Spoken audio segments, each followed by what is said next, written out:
Moscow, Russian journalist Arkady Babchenko turned up at a news conference in the Ukrainian capital Wednesday less than 24 hours after police reported he had been shot and killed at his Kyiv apartment building. The country's security services said Babchenko's death was faked to foil a plot to take his life. Ukrainian police said Tuesday that Babchenko, a strong critic of the Kremlin, was shot multiple times in the back Tuesday and found bleeding there by his wife. Authorities said they suspected he was killed because of his work. Vasyl Gritsak, head of the Ukrainian Security Service, announced at a news conference Wednesday that the security agency and the police had solved Babchenko's slaying. He then startled everyone there by inviting the 41-year-old reporter into the room. To the applause and gasps of the press, Babchenko took the floor and apologized to the friends and family who mourned for him and were unaware of the plan.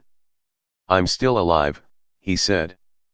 Before ushering Babchenko into the room, Gritsak said investigators had identified a Ukrainian citizen who had been recruited and paid $40,000 by the Russian Security Service to organize and carry out the killing.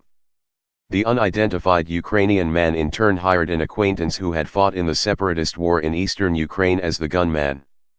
Babchenko, one of Russia's best-known war reporters, fled the country in February 2017 after receiving death threats.